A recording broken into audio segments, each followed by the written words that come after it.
Hello, everybody, and welcome to Middle Age Geeks. My name is Daz, and joining me is Philly. How you doing, buddy? I'm doing pretty good, man. Thank you very much for asking. Yeah, it's been a decent week of gaming, and because the rain was so shit, it was my excuse to stay indoors. But not unlike you, who was away in sunny Spain. It was Spain, wasn't it? Yeah, was came back on late Friday night, back to 9 degrees in Dublin, which was amazing. And it's always hard to transition from holidays into the real world where you're not eating ice cream for breakfast every day and then going for a swim. So yeah, but it's nice to get back to a bit of regularity in gaming and movies and everything in between. So for anyone new to the podcast, we are primarily a movie review podcast, and we also delve into TV and games and everything in between. Our movie review this week is Ballerina, or as it's properly listed, From the World of John Wick, Ballerina, which is, they're really trying to tie that in. We'll also have a chat about the Switch 2, which released this previous weekend, and we'll also have a chat about what we've been watching and playing also. So first up, let's get stuck into some news. I think on the top of both their lists, the Alien Earth trailer dropped. Yeah. Proper full trailer dropped. And what were your thoughts on this one? I think it's looking pretty good, man. Yeah, like I like the whole idea of the consciousness of human transferred into a synthetic body. Because in one of the books that I read, the Alien books, the Cold Forge, they actually have that. One of the characters has a genetic disease, and so she can basically take over one of the AIs by transferring. It's not the same thing, but something similar. But I like it. It's got that look, it's got that fucking real retro alien look, which I love. It'd be interesting to see what they do with it. It's how do they tie this into the canon, the rest of the stuff. That's the most intriguing part. I think the trailer was excellent, and it's given me everything I want from this, like the creepy vibe and the excellent visuals and just that atmosphere, say that retro kind of futuristic kind of look, and sound design, everything. It's just ticking all the boxes, and even the bad alien movies tick all the boxes in the fucking trailers. So this is it's setting us up for a massive, massive disappointment. Hopefully not, but it's the setting, and it's just very intriguing where they're showing the ship crashing, and then it's got 5 fucking monsters on it, and you're like, oh, that's pretty cool. Like the setting will be great, but it's more what they're going to do towards the end of the season, or how are they going to contain this, and how did we not know about this? Because it's only like maybe 100 years in the future. So yeah, be interesting to see. Out soon. Can't wait to watch that. Also, there was one bit of news that while I was just scrolling out earlier on, because of the whole thing about like Superman, all the press coming out about it. There was a new TV spot, I think it came out, but somebody reported just randomly that like before James Gunn, Peter Safran took over DC, like just before that, the Warner Brothers execs approached Michael Bay about doing a Man of Steel 2 remake sequel. It's just like, yeah, that was my reaction as well. I went, holy fuck, what? I mean, it's intriguing. It's a horrible move, but just goes to show where their fucking heads are going. They're just going like, this whole DC universe is falling apart. Just give Michael Bay a call. Like he'll do Get something. He'll make us $1 billion. Yeah. And I'd say the action would have been fucking spectacular, but Jesus Christ, would have been an absolute train wreck of a movie story-wise. But in other gaming news, it was a busy week with the Summer Game Fest taking place, which I kind of watched a fair bit of and skimmed through the rest. It was pretty lackluster. Saving grace at the end would have been the Resident Evil 9 or Resident Evil Requiem showcase reveal, which kind of saved the show from being really, really substandard. Did you catch that yourself? And there was a state of play as well. I saw the state of play. Yeah. I thought Is that any good? Yeah, I thought Pragmata looks pretty cool. We keep getting bits and pieces of that real fucking super Japanese vibe about it. Looks kind of cool. And Silent Hill F as well. But yeah, not apart from that, now I haven't really paid much attention to it. Yeah, with that out of the way, the news out of the way, let's get stuck into what we've been watching and playing.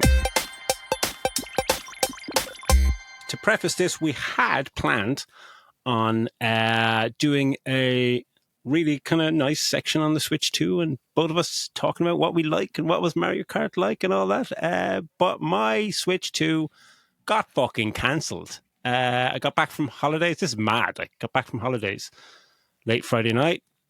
Saturday morning off to Smith's, like, here we fucking go. And they told me that the Pro controller had been cancelled. And I was like, okay, yeah, because I remember seeing an email about that being released on, I got, I think, an email on Wednesday about that. And I was like, okay, maybe that's fine.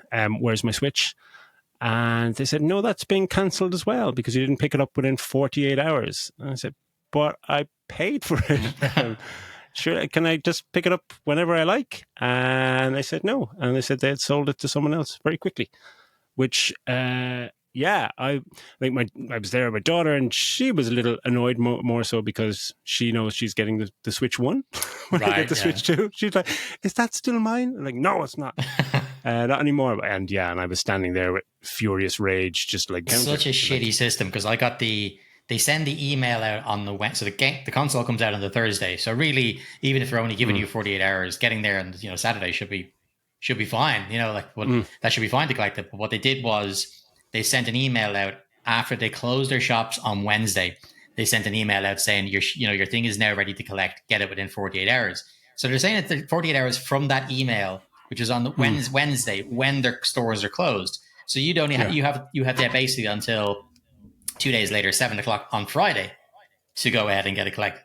So it's absolutely fucking shocking behavior, like to sell on people's consoles. And yeah. But they did say, they said, oh, we'll try and get you get another order in the next batch, which is in like 5 to 7 days. It's like, okay, and that can you just transfer my order to that? They said, no, you actually, because that's gone cancelled. It's processing a refund, but you'd have to pay for the new one again. I'm just like, but you have 650 fucking quid of my money or whatever.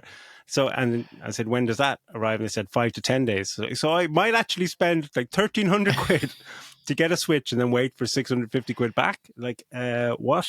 Just as an aside on that, right? Because I was wanted to see if anybody else was in the same boat as you, and I went onto Twitter and just put in Smith's Nintendo Switch, and just to see what the latest kind of comment. And there's a bunch of people who obviously got theirs and they're happy as Larry. I couldn't see anybody saying theirs was cancelled, but one dude said, I went into my local Smith's and I was able to buy a Switch. He goes, this is going to fail as bad as the Wii U. It's exactly. I was like, you're the same morons, I'd say, who thought the Switch 1 was going to fail. But like, just because he saw one in the shop, he's like, yeah, this is it. This is the end. The Switch 2 is going to fail. I was like, dude, it's sold out everywhere, you fucking clown.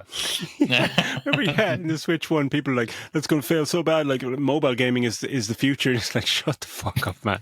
You have no idea. Second best selling games console in history. So yeah, I didn't pick up a Switch. So how is it, man? Is it good? Like, it's great. For me, the launch lineup wasn't good enough. Like, I've been playing Mario Kart World, which is great fun, and it's class. It looks incredible. I've been playing an upgraded version of Echoes of Wisdom, the Zelda game. Because my one beef about that was that, because you can basically copy these echoes and then you can use them throughout. Like, so if you see a trampoline, I can copy it and I'll use it to traverse the place. Anyway, it was a pain in the hole because they all got saved in this big huge list and you'd be scrolling through them. But now they've put in this option to favorite. You can favorite which one you're in. So I don't know why they don't just add that into the first one or why they didn't, but that's been kind of cool. So and I've played a bit of Breath of the Wild with the upgrade as well. It looks great. Oh, not Breath of the Wild, Tears of the Kingdom. It's great. I just wish there was more. I definitely want to pick up Cyberpunk. I just couldn't justify the 75 quid or whatever it was for a game I've already played through. Did you try any of the mouse controls or anything like that? No, I haven't. I'll be honest with you. I wanted to try and get finished with Expedition 33, and so I've been playing that a little bit. But jury duty all week as well. But I did get to.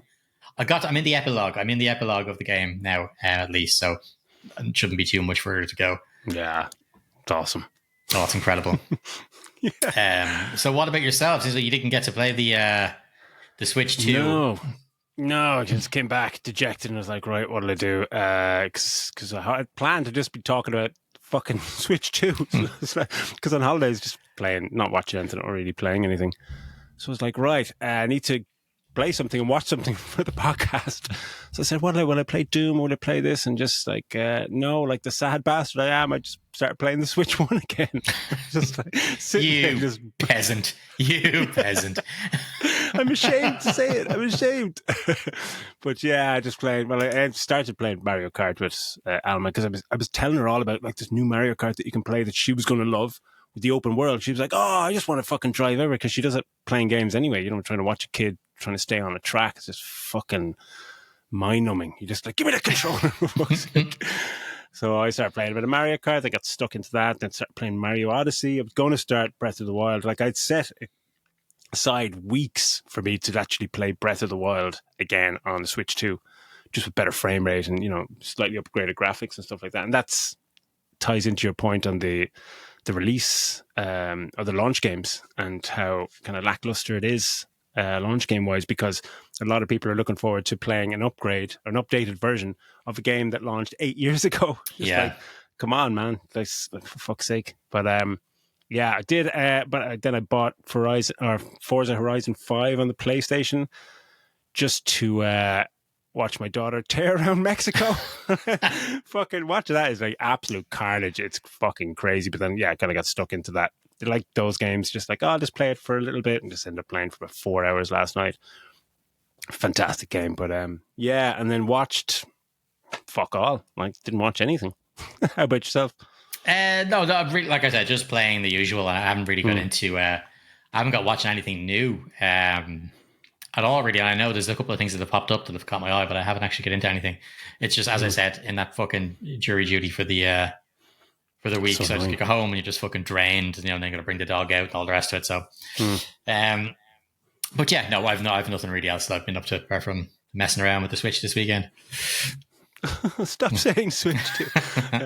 Okay, yeah, with that out of the way, then let's get stuck on into our movie review. And this week is Ballerina, or From the World of John Wick, Ballerina.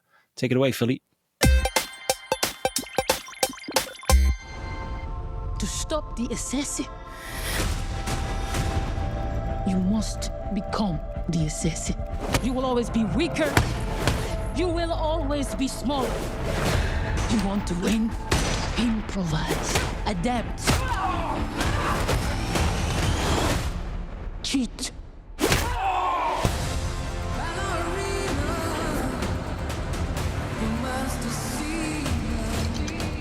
You have no idea what you just walked into.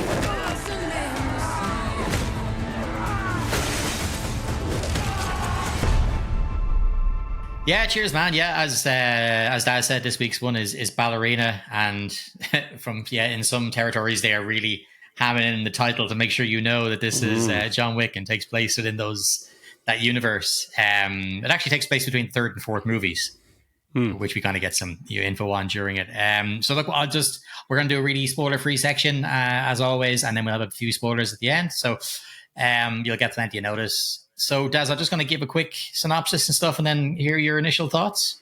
Yeah. It's basically an assassin trained in traditions of the Ruska Roma organization sets out to revenge after her father's death. So it's got Ana de Armas as the main character, Eve Bacaro, alongside Gabriel Byrne, Catalina Saldino, Moreno, Norman Reedus, and then returning from the John Wick series, we've got Angelica Houston, Lance Riddick, which brought a tear to my eye, Ian McShane, and of course the wonderful Keanu Reeves. Daz, on this one, directed by Les Weissman, would it be fair to say he's most well known for the Underworld series? Yeah, pretty much. I mean, Underworld series, and then what the fuck did he do? Did he do like Total Recall? I think that's the last thing he directed movie-wise. Yeah, he did Die Hard 4. That was one of his. Die Hard 4, Underworld, and Total Recall in like 2012 or 2013. So he's directed a lot of TV recently. Yeah. He hasn't made a movie in 13 years. And, you know, believe what you will about all these reports, but, you know, with the reshoots, did he direct all of this movie? Well, this is the thing. He's only down as being the only director. And according to Chad, what's his face, he said that they didn't, that the rumors aren't true, that they went back to do a couple of weeks of photography, but the rumors of all these reshoots aren't true. And it does have a different feel, a little bit of a different feel to it, but at the same time, you know, I don't know, like, because the writing partner alone, I mean, Shay Hatton, like, it was his idea, I think, to do a spin-off. But, like, you know, and he'd done some screenplay with John Wick 4, which I really, really enjoyed that movie. But he's also written screenplays for a lot of terrible stuff. Like, he did Rebel Moon 1 and 2, Army of Thieves. Oh my God. Yeah, he's a terrible. Wow. He's a shocking resume, but I think that this was his idea. Like he saw the second movie and got the idea of what this cool spin-off would be. So it's been in the works for a long time. But it's kind of like the length of the delay, because like it filmed in 2022 and I think post-production began like February 2023, and then it was supposed to come out, June last year, and then delayed a year. But the reports were, there's different reports about how much of a reshoot it was. If there's a year delay, is that just a few weeks? Putting something, some people saying it was like 2 to 3 months. Some people think Chad came in just like it. Actually, Ian McShane was on some BBC thing, I think last year, towards the end of last year, and he just doesn't give a fuck. Like, so he was just like, yeah, people just weren't really happy with it, and it didn't have the right vibe or whatever. So he said there were reshoots, and he said, well, they were kind of reshoots, or you could kind of call them new shoots. And he left it at that. And you're kind of going, okay, just adding fuel to the fire a little bit, but not going into any detail. But I did expect like this to be a lot messier. When you hear that kind of stuff and a delay from a year, generally when you see a movie like that, tonally bits really kind of stick out. But it's hard to know what was kind of done in this. Is it more to shoehorn in more of the John Wick, like put Keanu in it more, Yeah. So I expected him to be, some of the little cameos we saw in the trailer, but then he's in it a bit more than I thought. Len Wiseman, like it doesn't really have like Underworld. Some of the action scenes in that are like okay, but nothing up. Like I'd imagine that people saw this and kind of went, okay, yeah, it's okay, but the action sequences are not hitting that level. They don't want, John Wick 3.5 as this is to be that substandard action wise. So it makes sense that Chad comes back in. Yeah. And he goes, here's how to fucking do it, because he's done all 4 of them, John Wicks, and he's a fucking master at this stuff. So yeah, it's hard to know. But it's hard. Yeah, it is. Like it does have a different feel to it. Like I think it's got a lot of what make John Wick great, and I think the whole thing about Keanu Reeves is that he delivers stuff, and because he's not like, God bless him, he's not the most gifted actor in the world. We love him, but he's not even like, because he's fuck all because of that. Yeah, exactly, and he's got piss all dialogue in most of the movies as well, and they do that on purpose. You know what I mean? And that's great. Whereas this one has a bit more emotional stuff to it and a bit more human connection, I think, because she's so expressive and she's a wonderful actor. But I liked it. I liked that they played to her strengths, because there's a lot of things you can see when it's a woman fighting a guy, and this is not deprecating to women in general. Just mean in general, the guy is going to be stronger than the girl. I mean, granted, there's an MMA fighter that could turn us inside out, but but in general, and so a lot of these things, you see them like Scarlett Johansson beating the shit out of dudes 3 times her size, even though she's not superpowered. You're like, Whereas I think in this they really play into it. She gets fucking thrown around the place in this. She gets her ass kicked, and I didn't like the part they said fight like a girl, but the whole idea of her kind of having to work to her strengths is awesome. But yeah, speaking about the whole fighting like a girl thing, and I love the way that they tackle that in the kind of training sequence when she's told by her master, why do you think that you're losing? She keeps fighting this guy and she keeps getting fucking her ass kicked. And she's saying, when you're playing by his rules, like change the rules, change the game, whatever, fight like a girl. And that line is shit, but she does then. She kicks him in the balls, and she, does it. Fighting dirty, yeah. You fight dirty and uses her nimbleness and all this kind of stuff, which works well. But then in the movie, apart from like one fight in the nightclub where she kicks a guy in the balls a few times, she doesn't really implement that at all. She just starts doing John Wick stuff later on. It's just, shooty and then kind of fighty stuff. And she does take, they showcase her like taking a lot of like damage. She gets thrown around quite a lot, which makes sense because she weighs next to nothing and she's fighting these large looking guys. But the thing that John Wick does, and I hate, comparing it to that, but it's in the same fucking universe, that John Wick does really well, that like in between fights and stuff, like Keanu Reeves just looks battered and bruised, and not just because he's a fucking 60-year-old man in these movies. He's limping, and he takes, like, you feel that he's taking the damage. He's been fucking beat up. When she's in a fight with that big guy, like, he picks her up and fucking body slams her on a table 3 times, vicious, and I love the way she's getting thrown around, but like she's pretty fine after that. Just like you break your fucking ribs, show some kind of like we see, you see some bits where she's tending to a wound, trying to cauterize a wound, but there's just, for me, there just wasn't enough of her being properly like, oh my god, I'm in fucking serious pain here, or I've broken a rib or something. What do you think? Yeah, I get that, but I at the same time, I think weren't going to have her incapacitated for too long. I don't think, just like, because it happens a couple of times. Like John Wick doesn't get captured or I think too often, whereas in this, she does. You see her, she blacks out a couple of times, she gets knocked around. But yeah, no, I do agree that when it comes to some of the bigger dudes, you're like, come on, like she's fighting in that cool nightclub. I think the word cool, it's literally some sort of ice nightclub. It's fucking weird. The whole place is like that just sounds horribly uncomfortable. I cannot imagine having to wear your jacket indoors constantly because the whole place is ice, the floor is ice.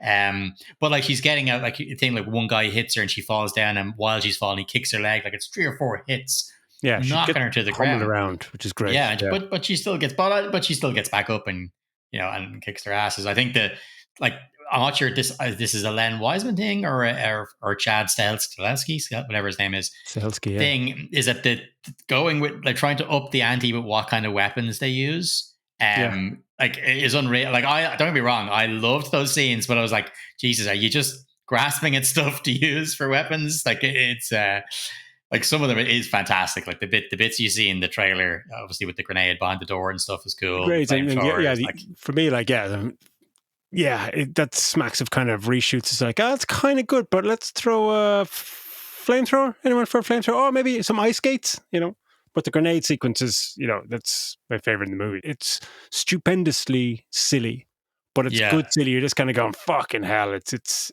fantastic. But some of the other stuff is like, okay, are you running out of ideas? Or I thought the final action scene for me was, not that it went on too long. It's just, it felt very video gamey, and I know Chad has said, like, from the first movie, is not that it's grounded, but it's shot in a certain way, and as they get like it goes up to John Wick 3 and 4, he said, like, they're kind of becoming video games, superhero video games almost, and that's fucking great. But this, at the end of it, like, we're not going to get into spoilers, but when she kind of takes on an entire town, just like, okay, what the fuck.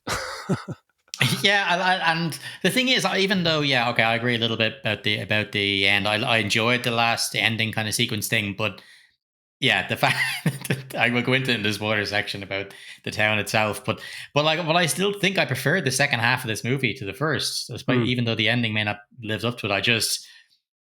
I don't know. I'm not sure. I thought getting in more into the whole Roscoe Roma thing, and Angelica Houston and stuff, I thought that was going to be way more interesting than they made it, because it could have been, and I was like, that was one of the things I was excited about. I was like, oh, sweet. This is like getting to see inside the Red Room in Black Widow. And again, that wasn't done too well either. But that's what I was hoping for. I was like, oh, sweet. We're going to get some of this, a real background into it, see them all kind of fun, but all fighting, see different ones. Maybe she has a rivalry with somebody, or I was thought they could have done so much more, I think, with that whole Roscoe Roma setup. Yeah, I'd echo that. I thought they just would have went more into the lore and maybe expand that world a bit more, but it just didn't for me. It hinted at it a few moments, but it just didn't go with it. And we'll get into that in the spoiler section. But it wasn't as intriguing as I think maybe they thought it would be. And I know what you mean. Then you're kind of going, okay, get on with it. And that's why, like, there's moments where there's so much action in it where, like, it's almost like somebody looked at the initial cut and went, okay, there's too much talking in here. And, like, when people are talking, it's not much fun at all. Like, the script is fucking dire at times. And it is, yeah. Anna's doing a fucking wonderful job. And as you're saying, she's a very expressive actress, more so than Keanu, and she does her best. But yeah, some of her dialogue is, you put that down to probably the director. Some scenes are a bit like, oh, that's a bit dodgy, and other scenes are like, that's fucking, it's better when she's kicking the shit out of people, because some of the dialogue exchanges quite painful. Like Gabriel Byrne, who's in this, I completely forgot he's in it. Even his villain is like, he's doing his best. Okay, good. Give me a rough guess where you think that accent must be from. Like, what was he trying to channel? with the accent, because I was like pulling from about 5 different countries. That's what I was like. Is he what is it? Is it some sort of weird fucking like? Because it sounded a bit almost like Romanian or kind of that kind of area there were. But then sometimes like, oh, that's just pure Irish. You're not even trying. You know, it was all over the shop.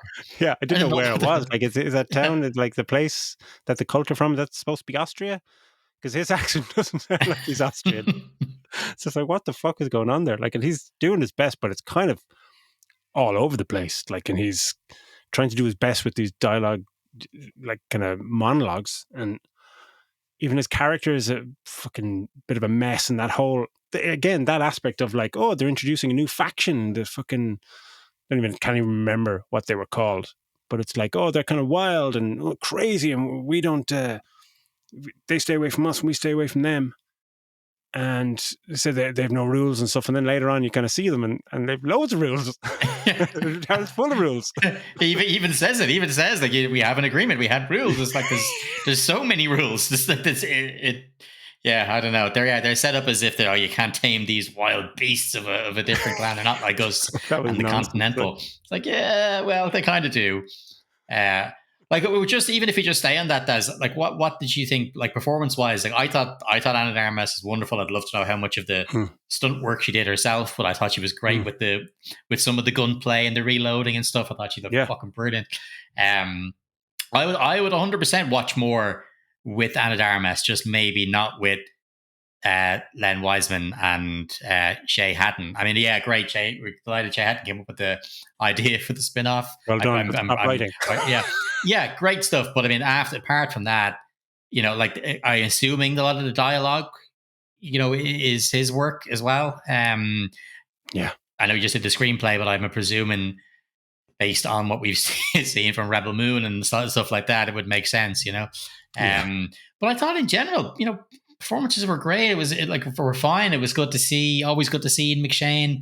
McShane, he's just excellent. I don't know what is he, 110 now or something like that, but he still looks so fucking cool. Like there's like even that sequence when he when we first see him and he meets her when she's a little girl and he's like, oh, you know, you come with me and blah blah blah. Like he just looks cool. You just would go. You go, yeah, I'll go with you. I'll do whatever you want. You're fucking coolest guy in the room. But and it's his voice, man. He could fucking charm the knickers off a nun. Like he's like he's fucking silky smooth, fucking but deep, but brilliant. At the same time deep and gravelly, and just fucking he's just awesome. I love seeing him and stuff like this, and I just love the Continental. I love all that idea of Lance again, the gold, the stuff. And seeing Lance Reddick again, man, Jesus. Amazing. Just amazing. This was his last thing, wasn't it? Yeah, this movie. It was. Yeah, but it was. We were saying before in a previous podcast when we watched the trailer, it was like, oh, like, are they actually just kind of cutting around some of his stuff in previous movies, whatever? But no, he's fully there in the scenes, and it's just like, fucking miss you, Lance. He's just as they don't make him like him. Fucking brilliant. Yeah, I'm a massive fan of his. And we were both bemoaning the fact that he didn't get the call out at the Oscars at the memoriam.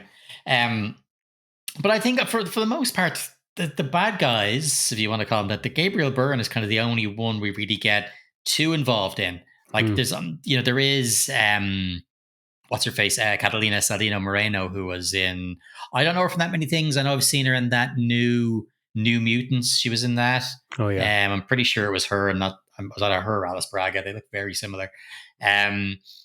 But like I thought maybe there's loads more interesting stuff he could have done with her as well, because we've, you've got the whole cool stuff of the setting up the contracts on people and all this shit, but underused. Norman Reedus, underused. There's so much more you could have done. Like it's amazing how little he is in the movie when he kind of could play a pivotal role. Yeah, like when we get into it, like it is a pivotal role. It's got the center point of the movie. It's like the first half leads up to that moment with him, and then there's the second half, and he's in it just playing Daryl, and you're like, okay, like, were you in it from the beginning? Is he part of reshoots? I don't know what. Very that's the part that did feel a bit. But I think he was part of it. I did read something about him being part of it, him being flown in somewhere to Budapest, I think it was, to do his extra bits. Like, but like, he could have done 5 minutes less. Which is Yeah, I would love to see the two. I mean, I know that it's her movie, but it would have been cool to see the two of them fighting together, even, because there's a little bit of that. Yeah, sure, when she first meets him, but I would love to see more of that maybe towards the end, when she's taken, as you said, taken on a whole town alone. Um, it's a shame. I just think that those characters were underserviced and underused, because these are the first, like these are the newest characters that have come to it, because we've got our returning characters from the John Wick, area, but from this brand new movie, these are our new characters, and we barely get to see that much of them, and probably won't see them again. I just thought that was kind of that was a bit of a letdown for me. Yeah, and like, because it's Gabriel Byrne that's in it kind of the most, and then towards the end, just some henchman sidekick pops up, flamethrower man, just like, the fuck have you been? He just comes out those of nowhere. flamethrowers though, like those flamethrowers, I know you get to see them a little bit in the trailer. Like, I don't know if that's a real thing in real life, because I don't think they work like that. Yeah, well, just they've no canisters for them. It's basically on just what you have on the gun, and they seem to go on for fucking ages. But it looks cool. It's almost like a shotgun flamethrower. Like the way they're shooting gigantic balls of flame jumping up behind cars. Man, it is awesome looking. It's a flamethrower shootout, and it's something I never thought I knew I needed. Yeah, I know. I want one in every movie, man. I don't care if it's a drama, a comedy. I just want to see a flamethrower. It's fucking awesome. We're getting some great like top-down shots, like we got from the last John Wick movie and stuff as well. And it's just great, like, because they're diving behind cars, shooting up, and it's just fucking balls of fire.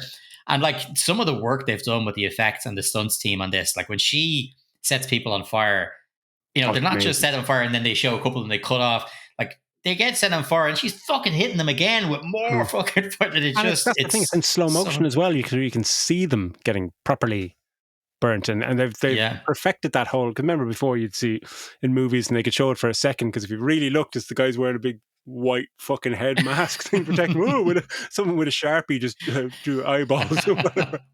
But now they've got him where you're looking, you're kind of going, okay, I know he's wearing a fucking heat mask, but it looks like a fucking dude. It's pretty impressive. It's incredibly well done. Yeah, I thought so many of those action scenes were fantastic. I really like as you said, the hand grenade thing that we see in the trailer. Fantastic. She's an expert with a knife as well, which is great as well, because we see some fucking great kills, taking people down with a gun and then a knife or a hatchet or whatever it happens to be. Yeah, that's where I think they've kind of not so much up the ante, like in John Wick. People in 4, you get people getting smacked by cars and all this stuff, but this has the gunplay. Maybe not as cool as John Wick, taking out stuff or taking out people, but it's kind of up the ante in terms of like shout out loud cheering kills, where there's a couple of moments where she just does something to people and it's just like, it was in the cinema, just go fucking yes. Oh my god, that's amazing. And the cinema was packed as well, and people were screaming. I was going to say on that, Daz, like, I think as well, they show the rawness of her as well. Not just that it's female against male and the size and strength difference. She's relatively new to this world and of this of the assassin world. As I think probably it's only a couple of years or something we get to see the span of it. But we see when she's shooting people, like if you look at John Wick, it's headshot. And whereas you see her, she misses. She hit a couple people. Might be one here, one in the chest, and then she gets the headshot or whatever. She's not as accurate, right? And I like that, because like John Wick's this seasoned, the Baba Yaga, the guy who they're all fucking terrified of. So it's understandable that he's, hardcore. But I think it's great they show her, she has her flaws as well. And I thought that was a cool thing to add in. They didn't just make her Terminator, basically, Yeah, but she does, like, from her, like, she's like from their first kind of mission to our first mission after, like, get a time jump or whatever. Like, oh, here she is. She's out and about.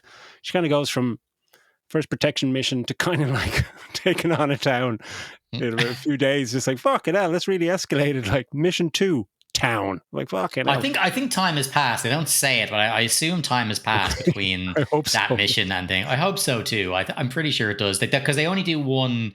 We only get one card for a time jump when it goes from her as a kid, with the father dying, to her, and it says like 12 years later, which would make her in her 20s. When she's first going to do all her stuff, and then you're right. Yeah, but they don't give us any more notes after that. The time has skipped, but it must have, because she's had to go through all her training. It's nice after Tide Rip. They do like one of the more interesting scenes as well, where you have so much action in this movie, but there's a scene, I think it's early enough on after that time jump, where you don't see the action. It just shows the aftermath of it and her just walking through, Yeah. and you see all the shit that's happened, but you haven't seen it. And it's like, that's just as powerful, because I can imagine in my head what she's done to all these people when she walks out of this fucking hotel or whatever, and she's murdered every single person in there. And, Like, okay. and actually, and this is the good, maybe a good thing, call back to when it's needed and when it's not needed. Like in there, it's not needed. We've got plenty of it throughout the movie. Whereas you pointed out rightly, when we wanted the accountant too, that scene needed it. You wanted to see the brawl, the bar up, but that's what that scene needed, and we didn't get it. And so sometimes, yeah, it's a good, whether it's a good or bad call on the behalf of the director to leave it in, leave it out. And this one was fine to leave out. Getting to see her walk through, and as she's, the carnage and what she does, for knives and bits and pieces, I thought that was cool. I wanted to ask you about the budget, Des. So apparently it's somewhere between 80 to 90 million. And I saw that the advertising, which would make sense, the advertising was 45 million. So a lot of times you'll say the advertising can nearly be as much as the movie itself. Because I haven't seen this massively advertised apart from no, me neither. Yeah, trailer. Yeah, so that would make sense that maybe they thought it would make it just sticking from the world of John Wick on it would be enough. I don't know. Can you see this making like 300 or I hope so. I mean, saw it in didn't see it in IMAX, but I saw it in kind of a local cinema, big enough screen, and it was packed. Like it was in recliner seats and all that kind of stuff, and even that row was all kind of packed out. It's like, okay, maybe nice. that whole from the world of John Wick, maybe that's a really important part of it, But hopefully it does make it, because I'd like to see more of this. It just, you need to go back to Chad, because like people will say online that if you're taking points off for the story and you don't really go for the story, and you don't, but like, and seen people online saying, defending people bashing this story, saying, well, John Wick 1 doesn't have a fucking story, and it kind of going, well, it does, because in that movie, you care more about the dog in that movie than you do about Anna's father dying or something at the start of this movie. Like, John Wick 1, it's not just the dog, it's just the dead wife and giving him the dog to ease his pain and keep him balanced and at peace, and to keep him away from his fucking loneliness and keep him away from that world of madness that he was. I mean, that it's simple plotting, but it fucking works because you really kind of care and you empathize with him, and you're on board with him straight away. The dog dies. With this, kind of don't really give a shit about anything that's happening, and that's down to it being. It's like in movies like this, you just want just an entry level kind of plot to get you from A to B and be interesting enough, whatever. And I think this plot is just, we'll get into it in spoilers, is a little below that. It's like B movie plotting. It's just at times you're just groaning, going, oh God. At times, like, I called out the fucking lines that people were going to say before they said them. That's a bad sign. It's a really fucking bad sign. But so like, on a kind of a story thing, this is kind of shit. But on an action side, it's fucking so much fun. Like, so much. I think that's maybe why I thought it was second half of the movie is a lot better. That's when we're getting most of the action. But I think I'd agree with that as well. Sound was fine. Like, I sound with regards to the actual fights, hand to hand explosion was great. Score was okay. Score had that same kind of vibe that you get from your Underworld thing. I didn't actually check who did the score, but it's very similar to that kind of stuff. It doesn't stand out. But like when it kicks in with the nightclub scene and the music kicks in, then you get her just walking in slow-mo in a nightclub, you're just going, this is everything I want from this movie. Fucking just turn up the fucking music, crank some tunes, and just slow-mo, and Armas walking towards the screen. It's like, that's it, that'll do. Yeah, it helps that she's the most beautiful woman in the world as well. You texted, she's not a real person. She can't be a real person. She's like 37 or something. She plays like 20-year-olds or something. I have no idea. But anyway, I'm a fan. I think she's great anyway. But it's definitely maybe something that I would like to see another director take over. Like, let's see Chad bring her into a John Wick movie maybe, or something along those lines. And the way this is left with regards to this other clan you're talking about, there is a whole other bunch of stories you can take from that as well. So we'll see how it goes from that. Do you want to give it a star rating, and then we'll just talk into some spoilers? It's fucking hard. I'd probably go like 3 or 3.5, maybe. I would go with 3.5 as well. I was thinking of it today. I was like, would I go 3.5 or would I go up as high as 4? Because I really did enjoy so much the action scenes, but it's just let down by such a, some terrible, terrible dialogue. And as you said, I'm not saying fucking John Wick is full of just, absolutely incredible dialogue either, but they just keep it simple, and it's not as just, there's so many just cliche fucking daytime TV plotting at times. Yeah, it is. It's gonna be a little bit painful. You're kind of like, okay, let's just get on to the next fucking action sequence where you don't have this poor woman saying awful shit dialogue. And then stop again, talking, everyone stop talking. And then, just as I said, for me, the underuse of these new characters you've introduced, like Norman Reedus, you could have made an interesting character, even if as you said, even if they just went ahead and made him Daryl again. Fine. I'm fine with that as long as he actually gets a bit of a role, but we get fuck all of him really. So they obviously just had him for like a day or two. It's like yeah. No, I think I'd go 3.5 as well. That seems fair. Okay, so will we move on then to Spoiler Town? Absolutely. Which is really just going to be us talking about awesome deaths. Yeah, pretty much. Yeah, like that grenade fight, man. That's fucking unreal. I like first of all, amazing that she understands the physics of how she's not going to get hurt at all by any of these hand grenades. Like when she gets that guy behind the door, the metal door, and she fucking puts her head in and it blows up. Then there's one, she's fighting the guy, she gets into his mouth, she pulls him down, and they're either side of a metal like table. Like this thing is maybe made of aluminium or something, and it fucking blows him apart. It blows him apart, and she is fucking grand. Not a scratch on her. But yeah, she's fucking awesome. Some great sound from that one with the table where she like puts his mouth and just drags him backwards, and she jumps over the table. It's like something out of fucking The Raid or something. And when he just explodes on camera, there's no cuts. It's just like, oh yeah, and he just explodes and obliterates. Like it's just vaporized into red mist and fucking guts, and she's fine and stuff. You're just going, that was one of those cheer up moments where you're just going, oh fuck yes. But when you think about it, like her eardrums would be obliterated too, and like she should be bleeding from her fucking eyeballs. Something going off right beside her. It's so no cool, splinters or anything. It's just like, that's why I think she should have got up and went, Jesus Christ, and then you see part of the table is fucking embedded in her leg or something. Then it'd be like, oh fucking cool. But yeah, that death was just astonishing, because I thought, it's nice when they don't give away the best part of a scene in a trailer, because when we, in the trailer you see her doing the thing, putting the guy behind the door and the grenade exploding, that's wonderful. But you're thinking, oh, have they given it all away? But no, they have not. Brilliant. I love that. Yeah. More grenades, more grenade scenes. 100% like that. And then like there's a fight with plates at one point where she's fighting, and when she gets to the town, and the fucking all the plates get knocked over and the gun is buried, and he starts trying to find the fucking gun and smashing the plates off each other's head. It's fucking brilliant. But it's I think when it gets to that town, if you want to talk about that, that's like I don't know what is it the reason they wanted to be able to have her out in the open, being able to have, I don't know what the reason was for the setting of this town. She's infiltrated this thing who we find that is like this clan is together for like 1,000 years, Gabriel Byrne says, living up there. And it's gas because it's like something out of like a Naked Gun or something like that, where all of a sudden the baby comes out of the pram holding a gun and the mother has a gun. Like, because this all drive around with semi-automatics in the back of their cars.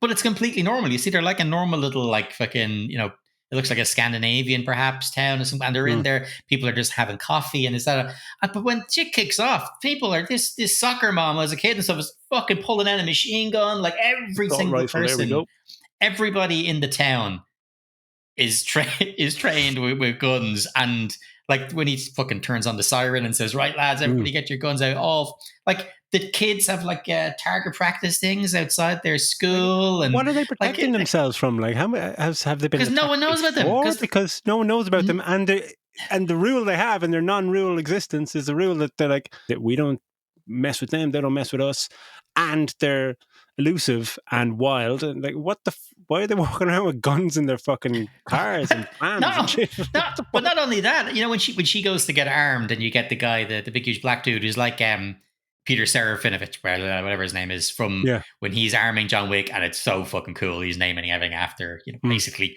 courses of a meal, and I love that. That's brilliant. She's going in, and this guy has his own hunting cabin, and he brings her down.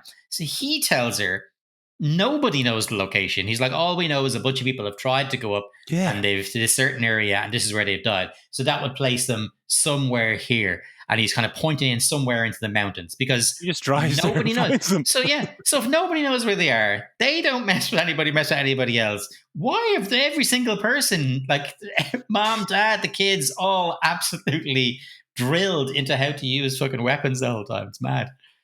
Yeah, I just thought that's the point when the movie kind of lost me. It's an extended sequence that is completely from a video game that has certain scenes in it, certain moments that are great, but has a lot of this kind of her walking in a fucking entire town. They're trying to kill her, and she's just walking down the street in the open, and then people just pop around the corner and she gets the drop on everybody, and it's like she and there's a guy in a fucking bell tower who can see everything. He can see around corners with his little fucking telescope. He's got like a million telescopes. Like, wouldn't it be easier to have him in an office with some CCTV cameras? But she just walks around. There's a lot of this kind of where it's just like, oh, she's walking. Someone pops out. Oh, she pops and bang, bang, bang. And I remember that in like, I think it was John Wick 2, maybe it was a 2 or 3, where there was a moment in it where I'm just like, I'm sick of him just turning around, just I think they're lining up to get shot. Yeah, bang, bang, bang. He just shoots them all, and just like we've done that. Where's the inventive stuff? And that's when they get to some like flamethrower scenes and stuff. It does elevate it again, but between that, this moment to moment, her walking around, it's like playing a video game in easy or something. It's just like everyone makes it really easy for her to see them and shoot them because they're all fucking morons. And it's just like, kind of dropped off a bit for me dropped off from plot-wise from where it was, which was fucking teetering on the edge of an abyss. But I didn't really like the end, apart from those showcase moments. But like the plotting there with the sister and all this stuff was just like, oh, fuck off. And that's a great place actually to say that stuff with the sister. We find out that that's her sister, and then they kill her 30 seconds later. Like, talk about not even like, what was the point? What was the fucking point? By her dad, who seems to value families. Oh God, yeah. Yeah, first of all, we have to believe that, because there's no mention of the sister at the start when the dad dies, and I think that's Diego from the Umbrella Academy. He's playing her dad.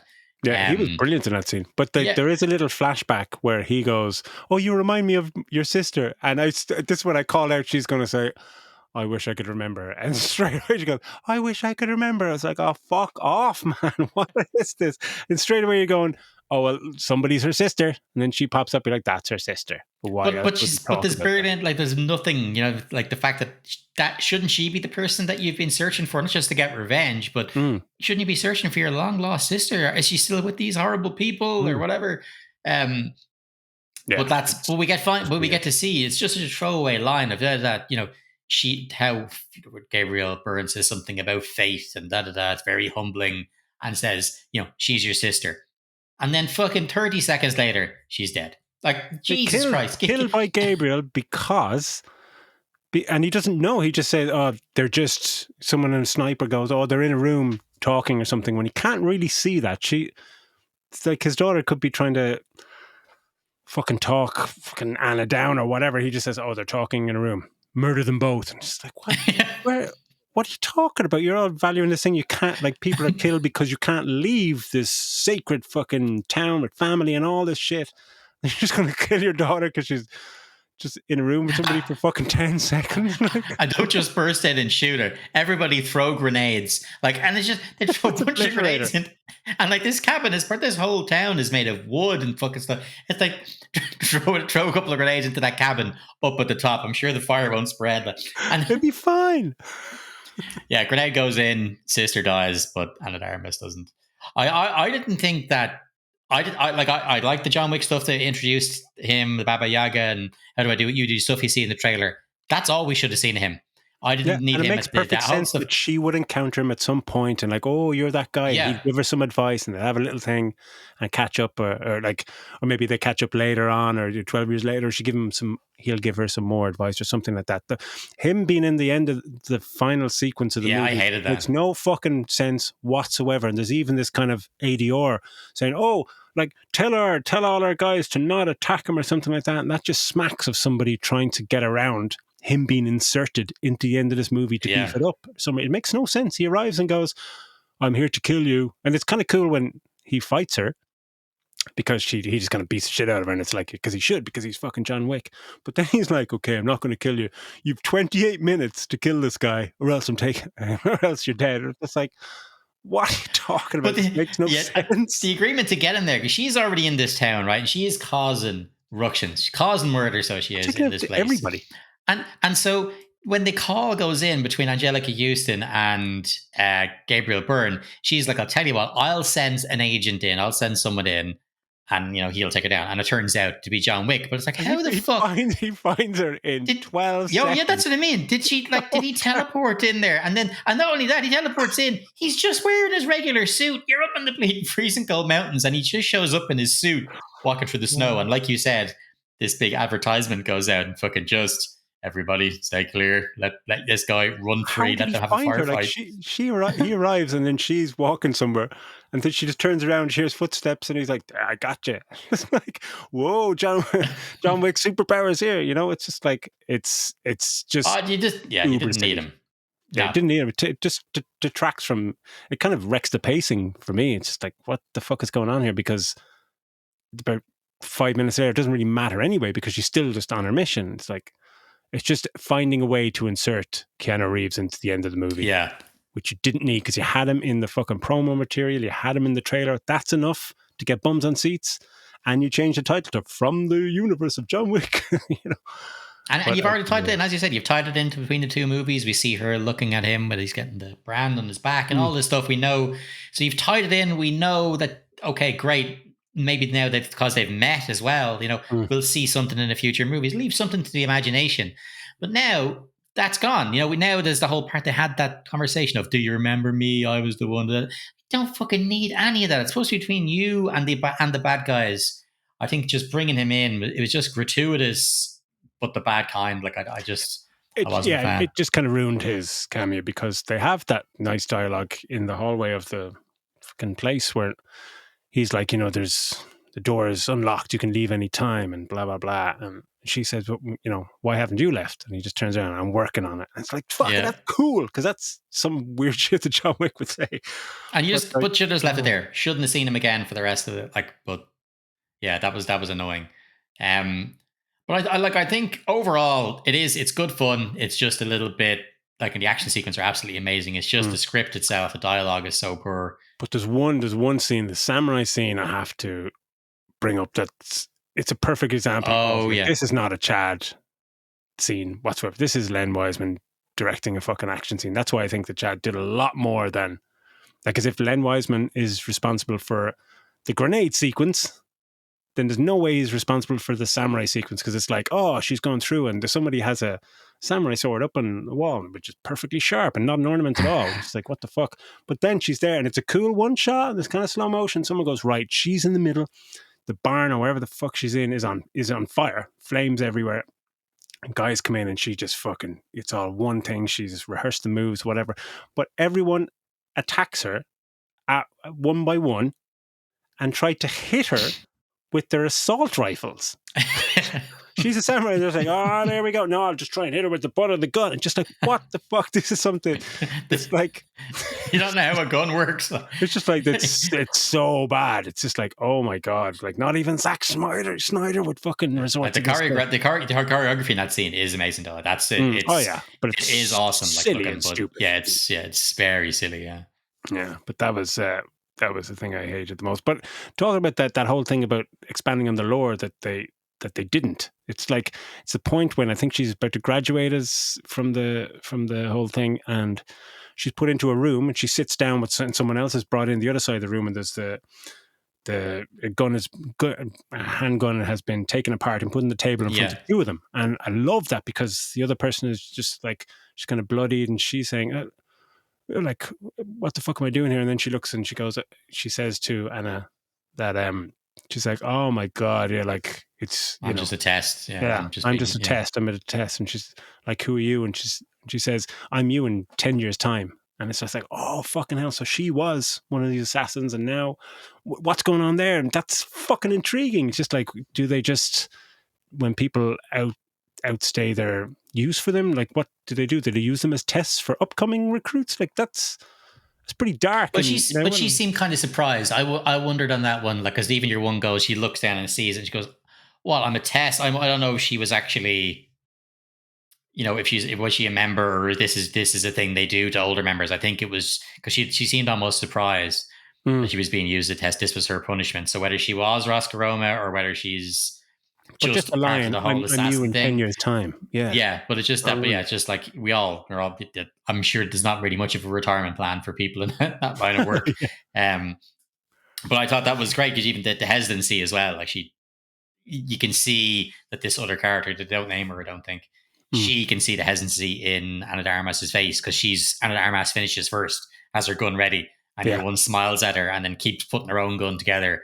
Yeah. Because she's like, okay, this bitch is going to hesitate, and then she doesn't, just straight in the head. Awesome. Yeah. But yeah, I think I think that's a good enough place to leave it. I think it's a lot of fun. Action sequences are so fucking cool. I'll definitely be watching some of them back on their own once it's out. But yeah, just let down a little by the script. So, but definitely a lot of scope there to do more with that character, and hopefully we see more of her. Absolutely. And for the cinematography and action sequences alone, it's well worth a watch. Okay, so that is our review of Ballerina. Thanks everybody for listening and sharing, subscribing, and everything in between. And we will catch you next week for another one. Take it easy. Bye-bye.